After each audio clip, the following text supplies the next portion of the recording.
people have varying reactions to AI when they come across it, from never heard of it, right? That's getting rarer and rarer, to, wow, this is great, I want to adopt this thing, to something in between, and I think that's the position that you represent from a background in neurology and medicine. So what are your thoughts about AI and where it is, and do you believe it's achieved intelligence? So my first thought is that it's a stunning achievement, that it's a human creation, that it came about relatively rapidly. How long have we had computers? 100 years. Whereas human intelligence took many thousands or millions, if you really want to start from the beginning.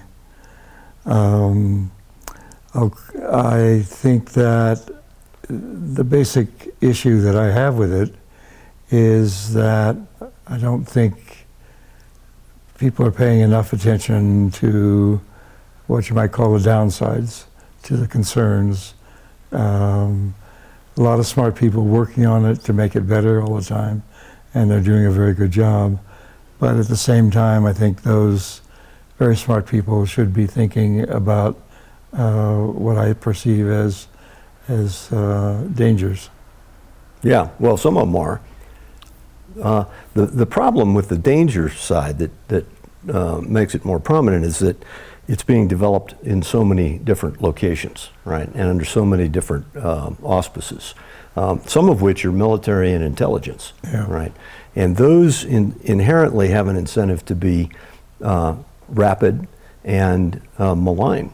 So you've got this mix of features, just like with any technology or any group of people, where you've got this mix. I think the bad guys have an edge at the end of the day.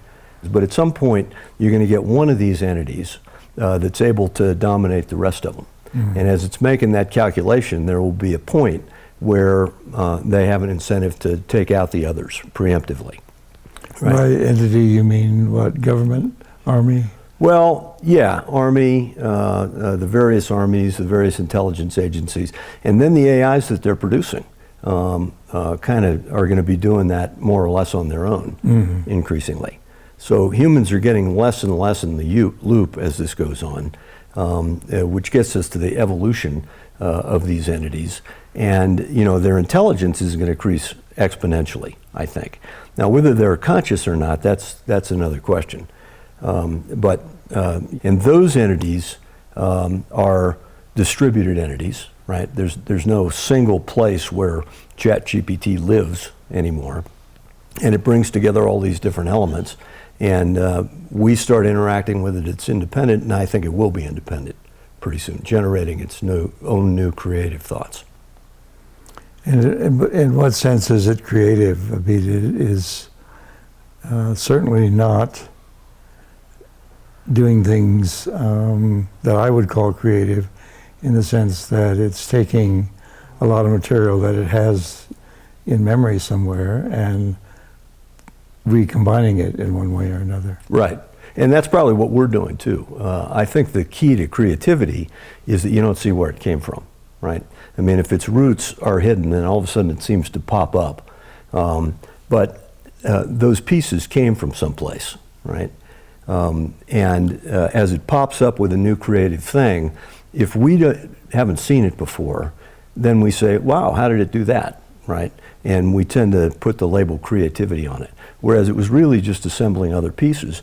That's how humans operate too. I mean, we've got an endowment of knowledge that comes somehow programmed into the flesh, right, if you like. And then on top of that, we've got learning that comes from other places and experience. And then we wind up talking, right? And we don't know where these words are coming from.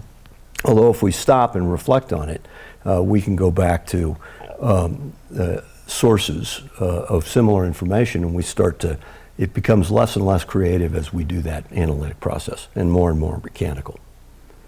Yes, I agree with you that creativity has a lot to do with putting together things that had not been put together before. And to the extent that AI can do that, I suppose you could call it creative. What I'm worried about is that it's going to stifle human creativity. Well, I tend to see it as an accelerator, right? You know, like calculators and word processors and things that have not been challenged or have been accepted as part of the creative process. Nobody challenges those anymore, right? And as people become more and more familiar with how it works, and if they're motivated to find out new things, it keeps you from doing the drudgery, right, of collecting information. So I think creativity, copyright, ownership, plagiarism, and intellectual property are all related subjects. They are. Yeah. I see it as almost entirely plagiarism, in the sense that it's been fed a huge amount of information, and then it takes a bit from here and a bit from there, but hasn't really created anything of its own. Well, right, and whether we do or not is an open question. Yeah. Right. You know, we got groups of people that want to make it go away, who are uncomfortable with it for one reason or another, or feel threatened by it, economically or intellectually or emotionally. So I don't think we have the option of whether it proceeds or not, and in fact what direction, because it's taken so many paths simultaneously.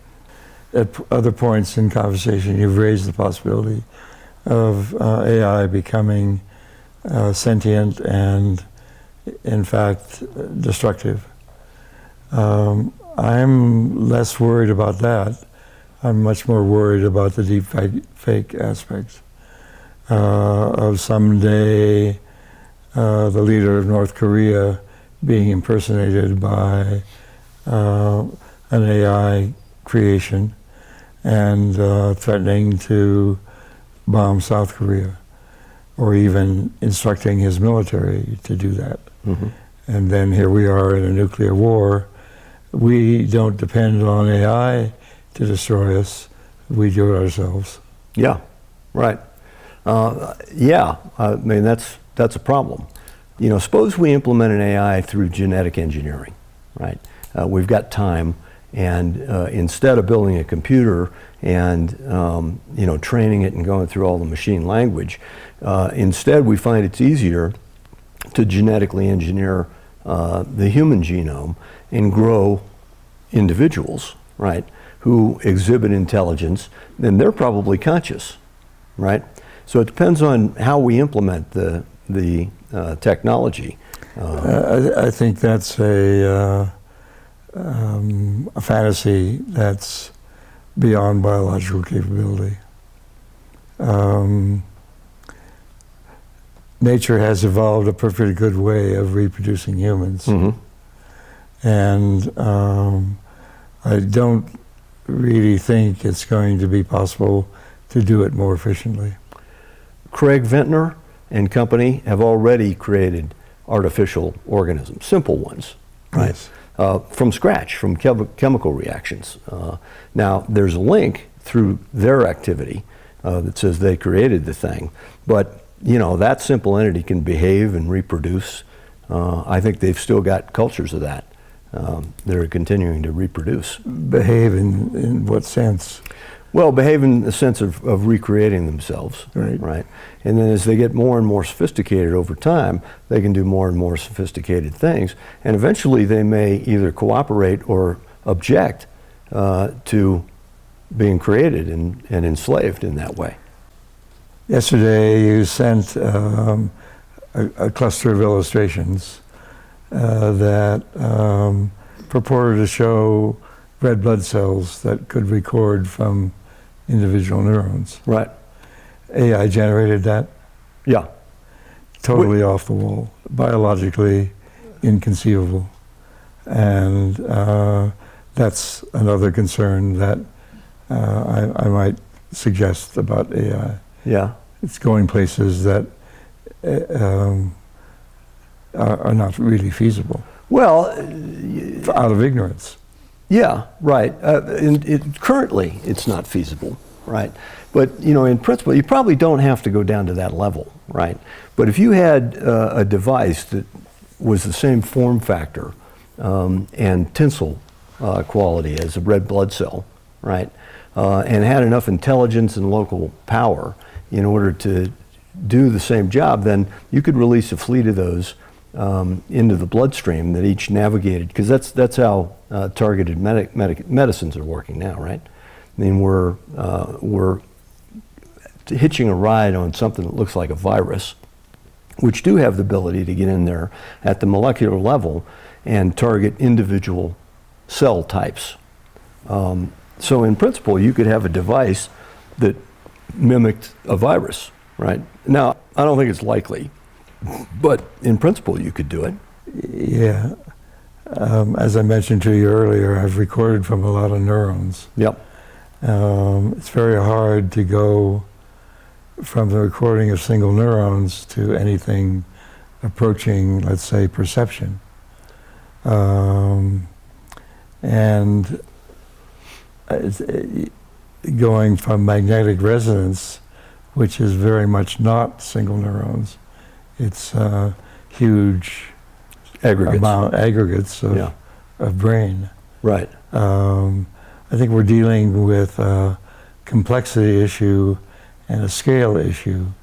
It makes it very hard for me to see how this is going to be accomplished. Yeah, I think there are other ways, more efficient ways to accomplish the same thing.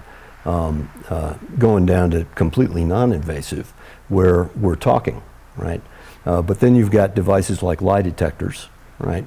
Which have biometric equivalents of things, constructs, higher level constructs like, is Alan lying, right? Which are somewhat successful, and they're depending on things like the EEG and eye movements. Mm-hmm. It's getting nowhere near understanding how that kind of thought is generated. No, that's right. Humans are much better lie detectors so far. Yeah. But they sometimes use biometric feedback in order to help their judgment. Right. Yeah. Right. So people at the top of the stack right now. Us. Yeah. Right. Right. All right. Well, there you have it. Okay.